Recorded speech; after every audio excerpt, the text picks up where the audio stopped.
Nasaan na nga ba si Senador Bato de la Rosa?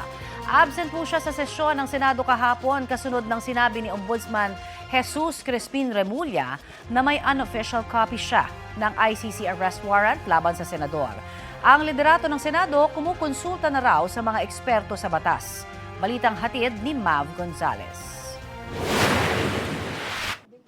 Nitong weekend, umugong ang usapang may warrant of arrest na ang International Criminal Court o ICC laban kay Senador Bato de la Rosa.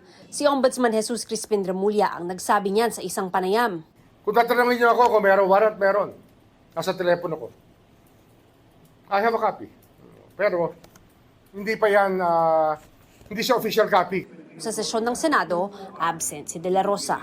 Ayon sa kanyang staff, walang pasabi ang senador kung bakit hindi pumasok. Hindi pa rin daw siya nakakausap ni Senate President Tito Soto na kumonsulta na sa mga legal expert ng Senado. Hindi ko pa natatanggap kung ano yung mga opinion nila. Ang mga nabanggit ko lang was yung opinion ko last time.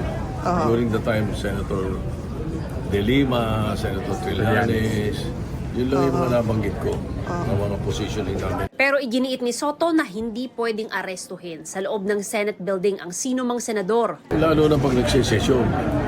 Yun ang pinakabawal sa lahat, di ba? Habang nagsisesyon, may darating arestuhin yung senador. Hindi ko ipapayag.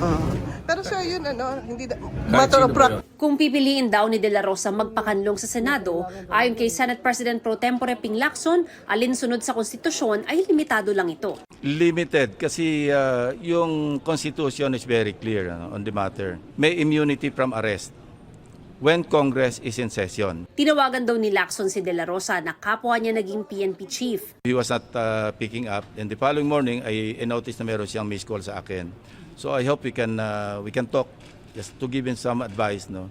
Hindi para magtago, kundi para how to go about facing criminal charges. Sabi naman ni Senate Minority Leader Alan Peter Cayetano, sana hindi na umabot pa sa pagtatago. Let him file what he has to file, the bail, kung habeas corpus, kung anuman.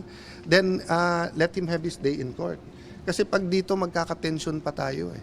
'Di ba? Yung hindi lang natin pinag-uusapan dito yung institusyon ng Senate.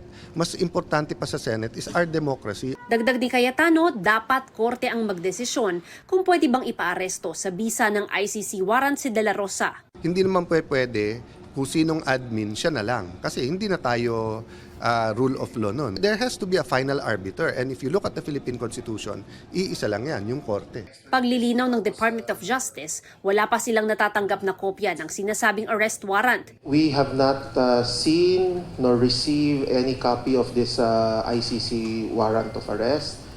Sakaling meron daw warrant ay susunod-an nila ang Justice Department. We will have to comply. One of the possible situations would be just determining the length of time when it would actually be implemented. Ayon sa DOJ, sa ilalim ng batas, dalawa ang opsyon nila para ipatupad ito. Ang surrender o pagsuko sa individual na inisyuhan ng warrant ng ICC at ang extradition. Ang extradition hindi raw agad-agad maipatutupad at dumadaan sa korte. Kabilang sa mga argumento kontra rito ay hindi naman bansa ang ICC para humiling ng extradition.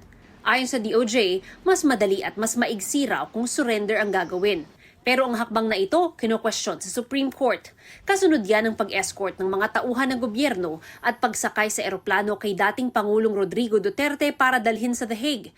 Isa si De La Rosa sa mga humiling sa Korte Suprema na ideklarang unconstitutional ang pakikipagtulungan ng gobyerno sa ICC, lalo't hindi na aniya miyembro ng ICC ang Pilipinas. Hihintayin daw ng DOJ ang desisyon ng korte. We want to be more circumspect in any action that we will be taking. Even if we may not be part of the ICC anymore, there is still that principle of reciprocity that governs between relations among nations and in fact, reciprocity and comity.